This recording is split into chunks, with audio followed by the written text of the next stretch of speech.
Okay, yes, we're back with another episode, another rider, another story. Today we have the lovely Claire in the house, and she's a midwife, so we're going to learn all about the biology of the human anatomy and how we got here and much more. So nice to have you here today, Claire. No worries. Thank you for taking me to work. So first of all, you sound like you're from up north. Is it Leeds? Darlington in County Durham. Darlington, Yeah, Durham. north east. I've been to Durham. Yeah, don't go to Darlington. There's nothing there. So you're here in London for good now then? Yeah, it kind of pulls you in and holds on to you. I feel. So what kind of person were you when you were in school? I'm from a big family, one of 4 girls, and I was always the very chatty, social person, you know, wanting to hang out with all my friends as much as I could, and probably getting into trouble for talking too much. Okay, so you're a bit of a chatterbox. Definitely. When did you realise you wanted to be a midwife? So I know exactly when it was. When I was 8, my mother was pregnant with my little sister, and she had a book that the midwife gave her which told her all about, you know, at different stages, this is how big the baby will be, and this will be what it's developed, you know, with fingernails or eyelashes, you know, all of those things. And I loved it. I just pored over this book and I read it again and again and again. And then I remember once going with her to an appointment and meeting a midwife, and I didn't know what the midwife did, but she just seemed really happy. And I remember thinking, she just seems to have a nice job, and whatever she does, I think I'd enjoy it. And then I just slowly found out more as I got older and ended up here, and I've been qualified about 10, 11 years now. And it's weird that I've wanted to be a midwife for more than half my life, but I still feel like I'm young, so it's always been an ambition. Okay, that's a very nice story. Yeah. So, from when you left school, Yeah. you knew that you wanted to be a midwife. All the subjects you chose are on the line to be a midwife. What exactly. subjects were those? So I knew that I would need to have a health subject, so I chose biology. A lot of schools now will offer additional A levels, which are different to the classic ones. So I did one called Health and Social Care, because it was exactly what midwifery is, providing health and social care to a family. So that was very specific, and that's for a lot of people who want to go into child nursing, nursery nursing, social worker, you know, anything to do with health, children, families. So that was very good, actually. Despite it not being recognised, I don't think, as a proper A level, it was very, you know, what's the word? It was perfect. Ticked all the boxes. Yeah, exactly. And then I did German, which I shouldn't have done because I wasn't very good. Ich kann ein bisschen Deutsch sprechen. Why did you pick German? I just enjoyed German. Okay. Yeah, so I know a few words in German in case I have pregnant women come in. And I did philosophy and ethics, which is just religious education, which I enjoyed as well. That actually combines with the midwife thing. A bit of everything. Yeah, because there's obviously there's a lot of ethical dilemmas. Yeah, and things like that. Yeah, so I see what you're saying. Yeah, and then I went straight to uni at 18 and did my degree, and then here now, 10 years after qualifying.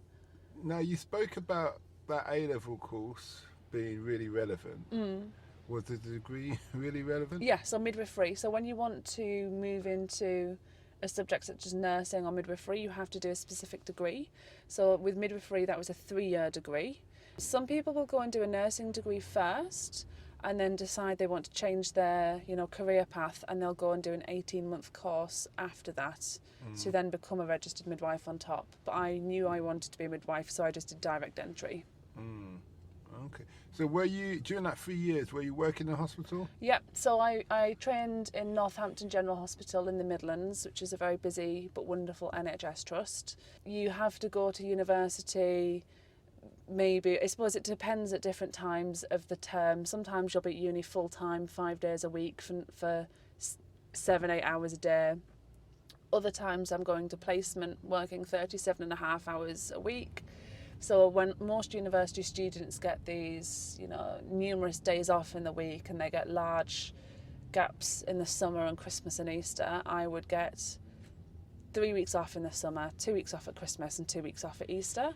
So I had to be, you know, living somewhere nice, because that university life was my normal life. So I feel like I started work the second I went to university, because there was no There was no break. So it was trying to find that social side. So that being said, would you agree that it's probably a good idea that people who do the nursing courses get paid? Because it sounds like you're doing a full job.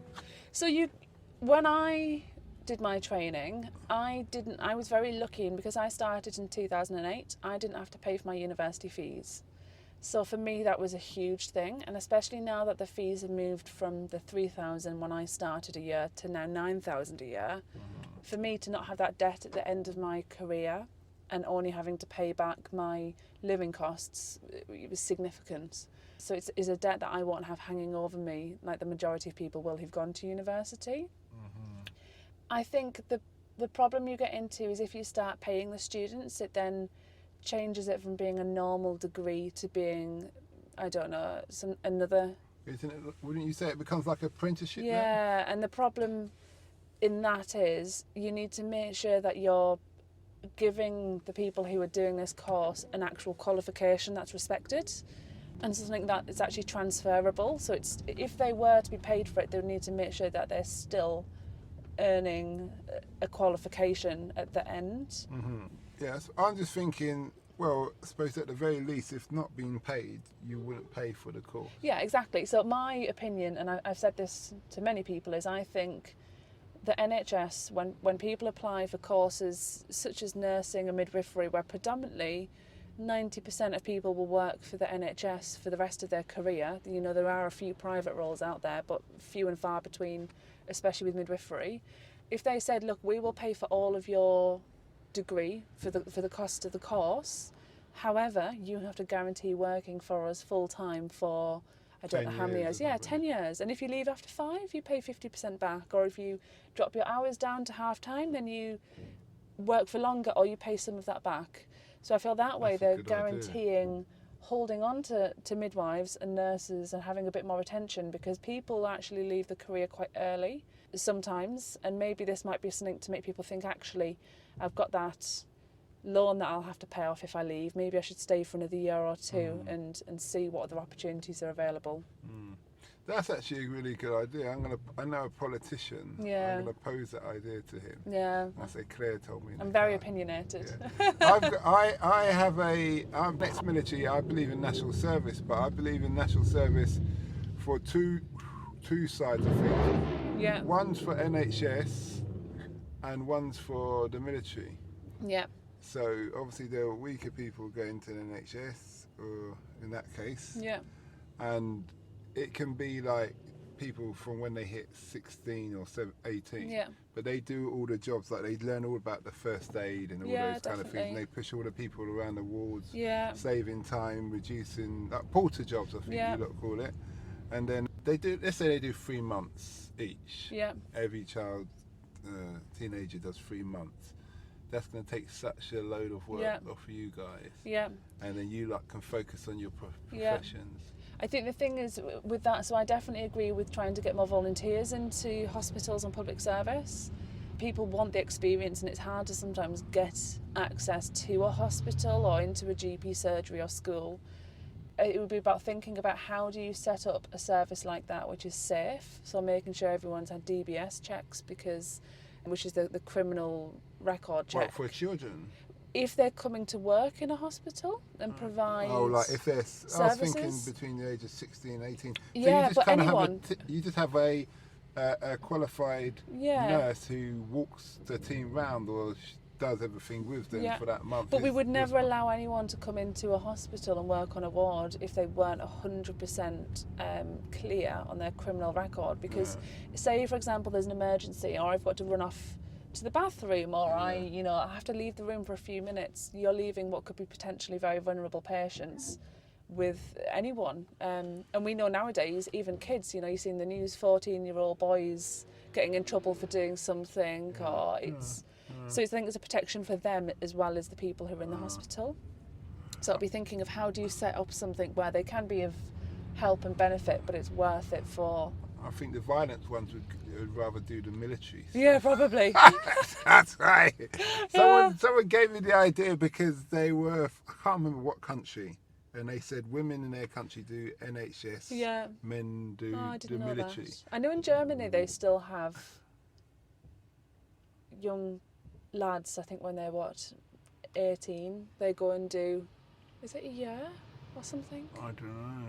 of working in the military, but they can get out of it if they don't want to, but only if they are going to university, or I think if they have a job that's, of benefit to the country. But I'm pretty sure they've still got their national service. Maybe it's changed. What's a typical day like for you at work? It changes every day. So I work in a midwifery-led care team, and we look after low-risk women who are having straightforward pregnancies. And some ladies, it's their first pregnancy, and other ladies, I've looked after them for the last 3 babies, and I know their families very well. And we as a team will provide cover around the clock. And when they come in, we will do all of their routine pregnancy care. We'll be there when they're having their baby during labour to, support them wherever they want to be, whether that's on a birth centre or in a labour ward environment, managing straightforward births but also emergencies when they arise, which could be taking a lady for an emergency caesarean, or helping a baby at birth breathe, and many other things. And then afterwards we provide support with infant feeding, getting mums fit and well and healthy and ready to go home, and all of that social support that they need to feel confident when they go home with their baby. Okay. So it's a lot of different things. There's a lot of social, I'm not sure if you say mentor, but it's like a therapist. Because you're talking to them from the start, and then they probably want to make sure you're the person to deliver the baby. And there must be quite a bit of emotions or disappointments when, let's say, they have the baby, but you're not on that ship. Yeah, it's amazing how many people will hold on to Where's Claire? someone. I need Claire. Exactly. I had a woman who once put me in a headlock because she didn't want me to leave the room. Really? And when the new midwife came in, she was holding on to me and she said, "I don't want that new midwife, I want Claire." So I felt awful when I had to leave, but I was, 12 hours into a shift and wasn't safe to stay any longer. And what did you say to her? I just quickly got out of the headlock and ran.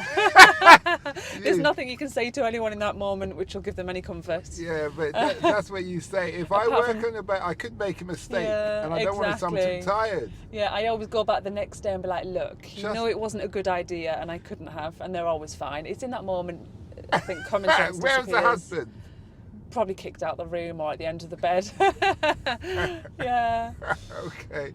Well, it's been a great interview. It's a great story for the ending. Yeah. Oh, thank you for taking me to work. And we wish you well. And just a quick question. Yeah. So the best route to becoming a midwife is?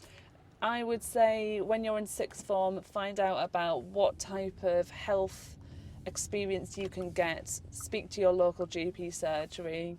Get in contact with your hospital, which takes on volunteers for things such as taking specimens from wards to the lab, etc. And then do a direct entry degree if you're able to, which you have to apply from, I think, in the normal way. What's it called? UCAS. That UCAS, yeah. Okay. Exactly. So go straight in and stick with it. It's hard, but it's worth it in the end. Well, thanks a lot for that, and we wish you well. Thanks. Bye. We hope that episode enhanced your life. We post an interview every day, as well as vlogging on our social media channels. Don't forget to subscribe to get our latest episode.